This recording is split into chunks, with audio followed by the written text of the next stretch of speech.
Commander Veltar stared at the blue planet spinning slowly below his hidden ship. For 300 years, his people had watched this world called Earth. The HFY were masters of hiding. Their ships could not be seen by any human technology. They had destroyed 4 to 7 different alien races using the same method every time. First, they watched. Then, they attacked in secret. Finally, they won. But these humans were different. Very different. Dr. James Mitchell sat in his small office in Houston, looking at reports from Mars. The third human colony on the red planet had failed last month. A dust storm had broken their machines, and 20 people had died. Most species would give up after such disasters. Most species would become afraid and stop trying to explore space. Humans did the opposite. "We need better backup systems," James said to his assistant, Tom Wilson. "And stronger buildings. And more emergency supplies." He was already drawing plans for the 4th Mars colony attempt. Across the ocean in London, engineer Kate Roberts worked late into the night. Solar storms had been destroying human satellites for months. The storms seemed unusually strong and frequent. Kate did not know that HFY ships were creating these storms on purpose. She only knew that human technology was failing, and she needed to fix it. "If space wants to break our satellites," she muttered, "then we will build satellites that cannot be broken." Veltar watched all of this through his invisible sensors. His long fingers moved across the control panel, adjusting the spy cameras that watched human cities. His pale blue skin looked almost gray in the dim light of his command room. "Sir," said his advisor, Morden, "the psychological profiles make no sense. Every time we damage their technology, they build something better. Every time we kill their people, more humans volunteer for dangerous missions." Veltar nodded slowly. The HFY had studied thousands of alien species. All followed the same patterns. When faced with repeated failures and deaths, intelligent beings became careful. They stopped taking risks. They focused on protecting what they had instead of reaching for more. Humans did not follow these patterns. On Earth, Dr. Lisa Campbell was giving a speech to the Global Space Council. Her Scottish accent filled the large meeting room as she explained her new communication system. "The recent interference with our satellites has been a blessing in disguise," she said. "It forced us to develop quantum-encrypted communications. This new system is 100 times more reliable than what we had before." The room erupted in applause. Lisa smiled, not knowing that alien weapons had caused the interference she was grateful for. Veltar replayed the recording of her speech 3 times. "A blessing in disguise," he repeated. In all his centuries of warfare, no species had ever called his attacks a blessing. His tactical computer showed him the results of the latest sabotage mission. HFY agents had redirected a large asteroid toward Earth. The impact would not destroy the planet, but it would kill millions and set back human space development by centuries. This was standard procedure. It had worked every time before. But humans detected the asteroid threat 6 months early. Instead of panicking, they organized the largest international cooperation project in their history. Dr. Robert Hayes led a team of scientists from 30 countries. They built massive rockets to push the asteroid off course. The mission succeeded perfectly. Then something unexpected happened. Instead of celebrating and relaxing, humans decided to capture the asteroid. They built mining stations on it. Within 1 year, they were harvesting more metal and rare materials from space than they had ever mined on Earth. "They turned our weapon into their tool," Morden observed, his voice filled with confusion. Veltar studied the human response patterns on his screen. Red lines showed predicted behavior based on HFY models. Blue lines showed what humans actually did. The red and blue lines never matched. Not once. Back on Earth, Dr. Thomas Clark was working in his laboratory in Atlanta. Strange diseases had been appearing around the world for the past year. People got sick with symptoms that doctors had never seen before. Most aliens would have assumed these were natural plagues and focused only on treatment. Thomas and his team had a different approach. They studied the diseases like they were puzzles to solve. They shared all their research freely with scientists worldwide. They found patterns that led to breakthrough treatments for old diseases that had nothing to do with the new plagues. "Every problem teaches us something new," Thomas told his students. "These unusual diseases are showing us how the human immune system really works. In 5 years, we will cure diseases that have killed humans for thousands of years." Veltar listened to recordings of Thomas speaking and felt something he had never experienced before: doubt. The HFY had introduced those plagues specifically to weaken human civilization. Instead, humans were using them to become medically stronger than ever before. "Commander," Morden said quietly, Perhaps we should reconsider our approach. Veltar looked at his advisor with large, dark eyes. They are primitive. They still use chemical rockets. They still fight wars among themselves. They cannot possibly be a threat to the collective. But even as he said these words, Veltar watched his screens showing human activity across the solar system. New ships launched every month. New colonies were being built on moons and asteroids. Every failed mission led to 2 successful ones. The most disturbing thing was that humans seemed to enjoy the challenges. They wrote stories about overcoming impossible odds. They made movies about surviving disasters. They taught their children that problems were opportunities to grow stronger. Veltar had never encountered a species that treated warfare as education. Veltar gave the order on a cold Tuesday morning. "Begin Phase 2, he said into his communication device. Across the solar system, hidden HFY ships received the message. The invisible war against humanity would now become serious. The first target was asteroid 2087 Delta. HFY engineers had spent 3 weeks moving it into a collision course with Earth. The rock was 2 kilometers wide and traveling very fast. When it hit, it would create massive earthquakes and tsunamis. Millions would die. Human civilization would take centuries to recover. This was how the HFY had destroyed their last 10 enemies." Dr. Robert Hayes was drinking coffee in his Berlin office when the alarm system started screaming. His computer screen showed the incoming asteroid. Most people would panic. Most people would pray or hide or give up hope. Robert smiled. "Finally, something interesting," he said to his assistant, Maria Santos. "Call everyone. We have work to do." Within 6 hours, Robert had organized the largest space mission in human history. Scientists from 50 countries volunteered to help. Engineers worked without sleeping for days. Factory workers built rocket parts faster than ever before. Even children helped by doing calculations on their school computers. Veltar watched all of this from his hidden ship. "They are not afraid," he reported to the HFY High Command. "They are excited." The asteroid was stopped 3 million kilometers from Earth. Human rockets pushed it into a stable orbit around the Sun. Then something happened that made Veltar's blood turn cold. Instead of going home to celebrate, the humans sent mining ships to the asteroid. "Look at this," said engineer Kate Roberts, studying the asteroid's composition from her station on the Moon. "It has more rare metals than we have mined in our entire history. This near-miss just solved our resource problems for the next 1,000 years." Within 6 months, humans had built the largest mining operation in space. The asteroid that was supposed to destroy them was now powering their expansion across the solar system. Veltar tried a different approach. He ordered his ships to release a carefully designed virus into Earth's atmosphere. The disease would spread slowly and weaken humans without killing too many. Sick people could not build spaceships or explore new worlds. The virus worked exactly as planned. People got sick all around the world. Hospitals filled with patients. Governments struggled to maintain order. But then Dr. Thomas Clark did something that no alien in HFY records had ever done. Instead of just treating the sick people, he studied the virus itself. He shared his research with every doctor on Earth. He asked questions that no one had thought to ask before. "This virus is too perfect," Thomas announced at a medical conference in Geneva. "It targets human immune systems in ways that natural evolution could never create. Someone or something designed this." Veltar nearly fell from his command chair. In 300 years of observation, no human had ever suspected alien involvement. They always blamed bad luck or natural disasters. Thomas continued his speech. "If this virus was designed, then studying it will teach us how to design our own medical treatments. We can use the enemy's weapon to learn how to protect ourselves." And that is exactly what happened. Human doctors used the alien virus as a template to create new medicines. They cured diseases that had killed humans for thousands of years. They developed treatments for cancer, heart disease, and brain disorders. The virus that was supposed to weaken humanity made them healthier than ever. "Sir," Morden said quietly, "they are using our attacks as gifts." Veltar did not answer. He was watching Dr. Lisa Campbell work in her laboratory in Edinburgh. HFY ships had been jamming human communication satellites for months. The plan was simple: cut off communication between human colonies and Earth. Isolated humans would become afraid and stop expanding into space. Instead, Lisa had invented something called quantum communication. Her new system used invisible particles that traveled instantly across any distance.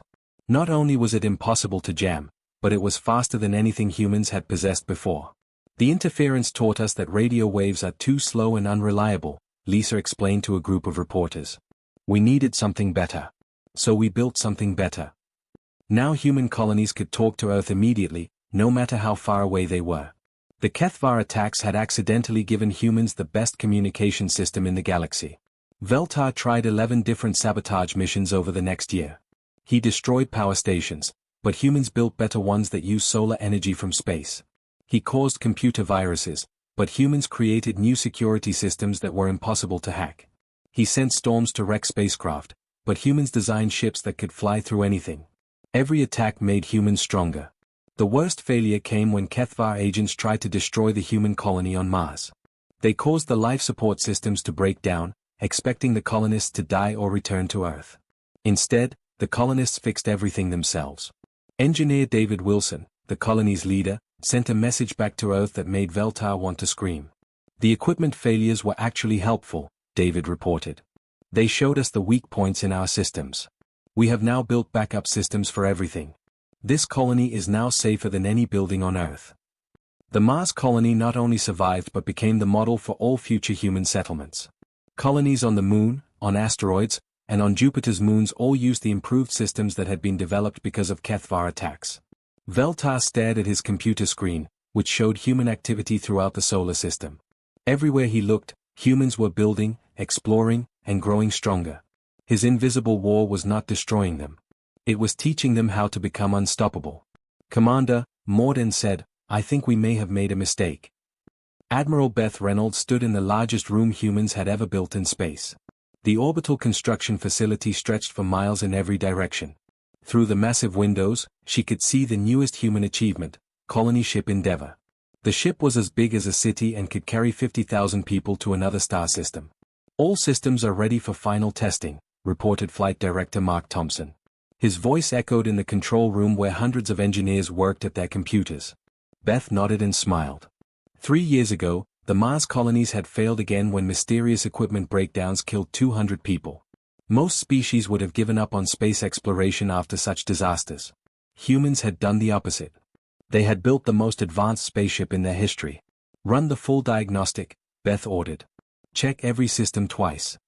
Far below, hidden behind a small asteroid, Admiral Zefkol of the Kethvar watched through his ship's invisible sensors. His pale hands gripped the arms of his command chair so tightly that his knuckles turned white. They have solved every problem we created, he said to his tactical officer, Lieutenant Kethran. Every single one.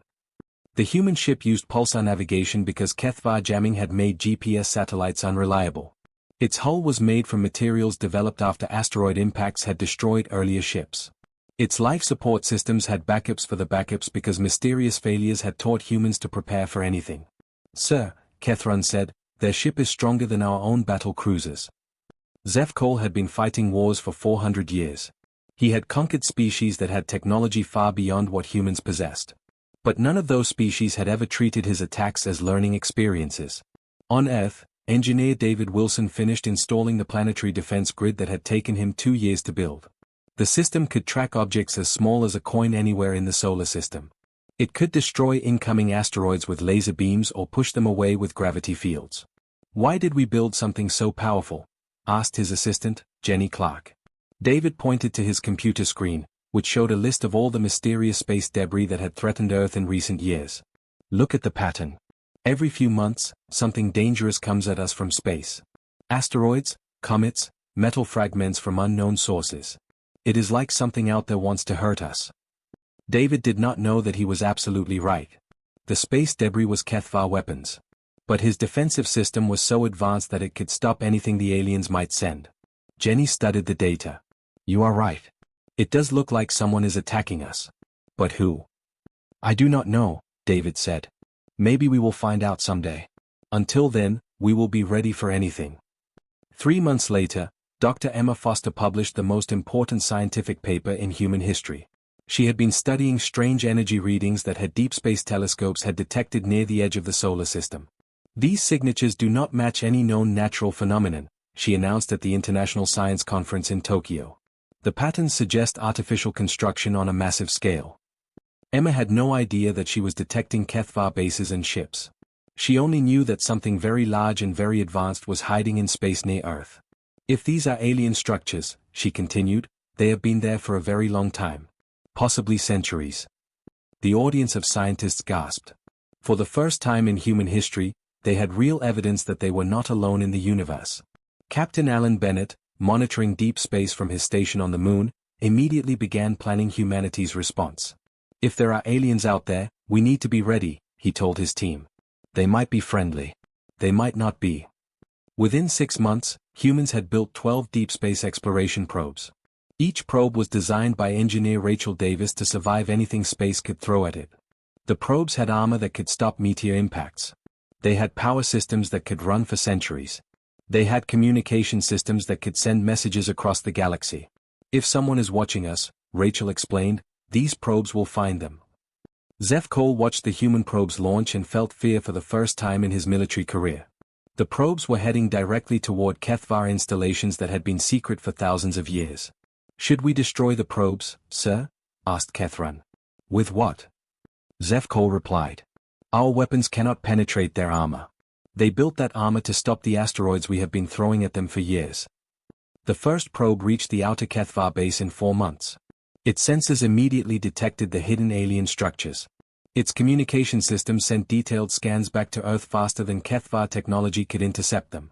Dr. Jennifer Brooks, leading the probe analysis team from her laboratory in Cambridge, could hardly believe the data she was receiving. These are definitely artificial structures, she announced to her team. And they are more advanced than anything we could build. The aliens have been watching us for a very long time. Within days, humans began preparing for contact with alien civilization. They built new communication systems to talk with the aliens. They designed translation computers to understand alien languages. They created cultural exchange programs to learn about alien society. But they also built weapons. Dr. Michael Turner, working from his military research facility in Nevada, developed new defensive systems based on everything humans had learned from mysterious attacks over the years. If the aliens have been testing us, he told his team, then they know what our old weapons can do. We need new weapons that they have never seen before. The new human weapons use technology that had been developed to solve problems caused by Kethvar attacks. Laser systems that had been built to stop asteroids. Armor that had been designed to survive equipment failures. Communication networks that could not be jammed. Zeph Cole realized that his people had accidentally taught humans how to fight a war against advanced aliens. Dr. Michael Turner stood in front of the largest rocket ever built by humans. The Pathfinder probe was ready to launch on humanity's first mission to another star system. The target was a region of space where Dr. Emma Foster had detected strange energy readings that could only be artificial structures. All systems are green, reported Launch Director Sarah Johnson from Mission Control. Pathfinder is ready for interstellar flight. Michael smiled as he watched the final preparations. The probe was his masterpiece. It had armor made from materials developed after mysterious meteor impacts had destroyed earlier spacecraft. Its power system used technology created when alien interference had caused power failures across Earth. Its communication array could send messages across the galaxy using quantum signals that could not be blocked or jammed. If there are aliens out there, Michael said to his team, Pathfinder will find them. 100 million kilometers away, hidden behind Jupiter's largest moon, Zeph Cole watched the human launch with growing panic. The probe was heading directly toward Base Kethmore, the oldest and most important Kethvar installation in the galaxy. The base had operated in secret for over 3,000 years. Sir, said Commander Velnuth, his base security officer, the human probe will reach our position in 18 months. Its sensors are advanced enough to map our entire facility. Zeph Cole studied the probe's design on his tactical display. Every defensive system had been built to counter the exact type of attacks his people had been using against humans for decades. The probe shields could stop directed energy weapons. Its armor could survive impacts from large objects. Its navigation system used pulsar signals that could not be interfered with. They built this probe to fight us, Zeph Cole realized. Without knowing we exist, they built a probe that can defeat our defenses. On Earth, Captain Alan Bennett monitored Pathfinder's journey from his command center on the moon. The probe was sending back data about everything it encountered in deep space. So far, the readings confirmed Dr. Foster's theory about artificial structures. The energy patterns are getting stronger, reported Dr. Lisa Campbell, who was analyzing the probe's transmissions. Whatever is out there, it is massive. Alan nodded. Prepare the follow-up mission. If Pathfinder finds something important, we need to be ready to investigate. Dr. Jennifer Brooks was already working on 12 additional probes in her Cambridge laboratory. Each one was more advanced than Pathfinder. They had weapons systems designed to defend against unknown threats. They had manufacturing equipment to build supply bases in deep space. They had artificial intelligence systems that could make decisions without waiting for orders from Earth. The universe is a dangerous place, Jennifer explained to her engineering team. These probes need to survive anything they might encounter. Zeph Cole received emergency communications from HFY bases throughout the galaxy. Human space activity had increased by 300% in the past year. Deep space telescopes were scanning regions that had been secret for millennia. Human ships were traveling to areas that no alien species had ever explored. They are not exploring randomly, reported Intelligence Officer Morketh from the HFY High Command. Every human mission targets locations where we have hidden installations. That is impossible, Zeph Cole replied. They cannot detect our cloaking technology. Then how do they know exactly where to look? Zeph Cole had no answer. Human exploration patterns seemed to predict HFY movements perfectly. Every time the aliens relocated a base, humans sent probes to investigate the new location within months. The truth was much simpler than Zeph Cole realized. Dr. Emma Foster's energy detection systems were so sensitive that they could detect the heat signatures of HFY bases from across the solar system. Every time the aliens moved their equipment, they created new energy patterns that Emma's computers automatically flagged for investigation. Look at this data, Emma told her research team in London. These energy sources keep moving. They relocate every few months, always to positions that would give them good observation points to watch Earth. Her assistant, Dr. Robert Hayes, studied the patterns on the main display screen. It looks like someone is deliberately positioning surveillance equipment around our solar system. Exactly, Emma said. Someone has been watching us for a very long time. The Pathfinder probe reached the edge of HFY space 6 months ahead of schedule. Its advanced propulsion system, developed after mysterious equipment failures had stranded earlier missions, was faster than any HFY ship. Commander Velnuth watched helplessly as the probe's sensors began mapping base Kethmore in perfect detail. Sir, it is scanning our reactor cores, our weapon systems, our command centers. It knows exactly what to look for. Destroy it, Zeph Cole ordered. HFY weapons fired at the probe from 12 different directions. The energy beams struck Pathfinder's shields and scattered harmlessly into space. The probe's armor, designed to survive meteor impacts and solar storms, easily absorbed the alien attack. Pathfinder responded by launching its own weapons. Small missiles streaked toward the HFY base, carrying explosives that had been developed from asteroid mining technology. The missiles penetrated the base's shields and caused massive damage to critical systems. Sir, Velnuth reported, the probe's weapons are more advanced than ours. It is using human mining explosives to destroy our installations. Worse, Pathfinder was broadcasting everything back to Earth in real time. Humans were watching the battle through the probe's cameras. Dr. Michael Turner stood in mission control, staring at the images on the main screen. For the first time in human history, they were seeing alien technology. And the aliens had just attacked a human spacecraft. Ladies and gentlemen, Michael announced, we are at war. Colony ship Endeavour cut through the darkness of space like a silver knife. Captain Paul Mitchell stood on the bridge, watching the distant star grow brighter through the main window. After 18 months of travel, humanity's first interstellar colony was almost home. Approaching the target system, reported navigator Helen Carter. All scans show the planet is perfect for settlement. Good atmosphere, plenty of water, and rich mineral deposits. Paul smiled. His father, Dr. James Mitchell, had helped design the Mars colonies that failed so many times. But those failures had taught humans how to build colonies that could survive anything. Endeavour carried 50,000 people and everything they needed to build a new civilization. Begin landing preparations, Paul ordered. Send the advance teams to survey the best location for our first city. 3,000 kilometers below the planet's surface, Commander Veltar of the HFY received the worst news of his military career. His communications officer, Lieutenant Zekhan, was reading reports from sensors throughout the underground base. Sir, the human ship is preparing to land directly above our command center. Our base spans 50 square kilometers. Their proposed city will cover the entire area. Veltar looked at the tactical display showing HFY Base Prime, the most important installation in their empire. The base had been built 3,000 years ago, long before humans had even discovered fire. It contained the collective's main computer systems, their most advanced weapons, and the command center for their entire galactic network. How did they know? Veltar asked. Our base is completely hidden. No sensors should be able to detect us. The answer was embarrassingly simple. Colonial Director Helen Carter had chosen the landing site because it was perfect for human settlement. The location had natural protection from storms, underground water sources, and rich soil for farming.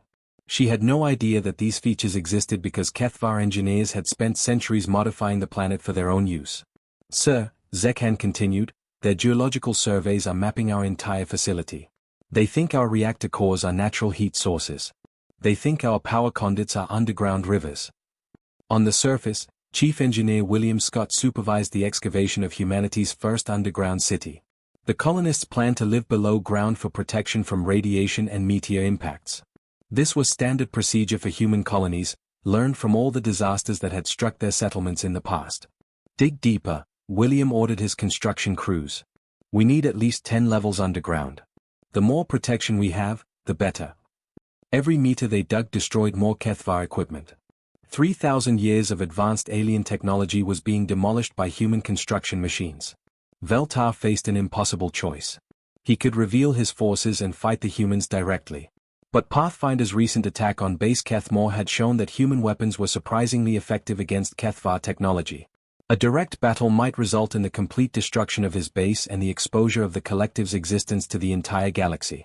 Sir, advised his tactical officer, Morden, we should evacuate immediately. Protecting the secret of our existence is more important than saving this base. Veltar nodded reluctantly. Begin emergency evacuation. All personnel and critical equipment must be moved within 72 hours. Above ground, Dr. Mary Thompson was celebrating humanity's greatest agricultural success. The underground growing chambers were producing more food than anyone had expected. The soil was incredibly rich, and the natural heat sources kept the growing areas at perfect temperatures. This planet is amazing, she told her research team. It is like it was designed specifically for human settlement. She was absolutely right. The Kethvar had spent centuries preparing the planet as a forward base for their empire. Now humans were benefiting from thousands of years of alien terraforming work. Engineer David Wilson was equally excited about the power systems. The natural geothermal energy sources are perfectly positioned, he reported to Captain Paul. We can power the entire colony without building any reactors. It is like the planet wants us to succeed. Deep underground, Kethvar technicians worked frantically to remove their equipment before the humans discovered it. But human excavation was proceeding faster than expected. The construction machines were working 24 hours a day, digging deeper and wider with every passing hour. They are using mining techniques developed for asteroid operations, observed Zekhan. Their equipment is designed to work in the most difficult conditions imaginable. Veltar watched helplessly as centuries of Kethvar engineering disappeared under human construction. The base that had been the pride of his civilization was being turned into a human city. The final insult came when humans discovered the Kethvar computer cores. Engineer Lisa Campbell was conducting routine scans of the underground areas when her instruments detected massive data storage systems. These crystals contain incredible amounts of information, she told her team. They must be some kind of natural phenomenon. The data patterns are unlike anything we have seen before. Lisa had no idea that she had found the central database of the Kethvar collective. The crystals contained military plans, star charts, and detailed information about dozens of alien species. But the data was so advanced that human computers could not read it. Store them safely, Lisa decided. Maybe our scientists can decode them someday. As the last Kethvar ships fled the planet, Veltar sent his final report to the High Command. Humanity has conquered our most important base without firing a single shot. They have turned our greatest stronghold into their greatest colony. Classification, probability cascade species. Recommendation, complete withdrawal from all human territories. On the colony world, Captain Paul Mitchell recorded his daily log. Day 100 of successful colonization. Every challenge we expected has turned out to be an advantage. The natural resources are abundant, the underground areas are perfect for expansion, and we have found mysterious crystals that may contain new scientific knowledge. As always, thorough preparation and expecting the worst has served us well. He had no idea that humanity had just won the most one-sided war in galactic history.